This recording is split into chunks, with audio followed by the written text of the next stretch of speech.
अस्सलाम वालेकुम। अज तुहानूं दिखाने सुपर किसान वालियां दा तूड़ी वाला छानना। जे पसंद आए तो लाइक कमेंट जरूर कर दिओ ते मेरे चैनल में सबसक्राइब कर दिओ। जे किसी भरा ने बनवाना हो तो साडे नाल राबता कर लवे। टीम अकबर वालियां दा बैक कैमरे नाल विजिट कराने तुहानूं। हाँ जी छानना जी स्पैशल तूड़ी वास्ते फार्म का। जे किसी भाई ने बनवाना हो तो यह नंबर लिखे हुए रब्ता कर लो।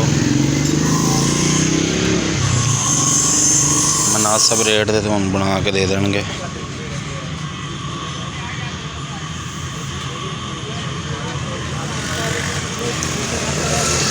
गड्डी की मोटर लगी है तो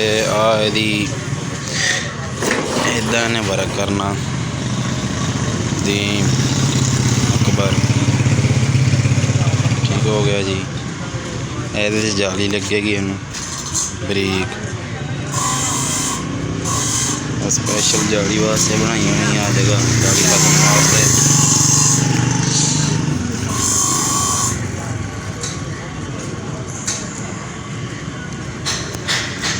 हाँ जी देखो जी मोटर मालक की होंगी तो बाकी जाली करके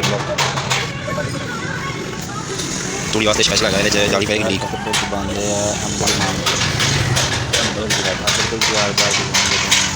जे भाग किसी ने बनवाना हो तो आप कर लो। इन्होंने दोनों नंबर दे दिया। किसी ने बनवाने हो तो इदा वर्क करना छानना पसंद आए तो लाइक कमेंट जरूर कर दिओ। मेरे चैनल में सबसक्राइब कर दिओ।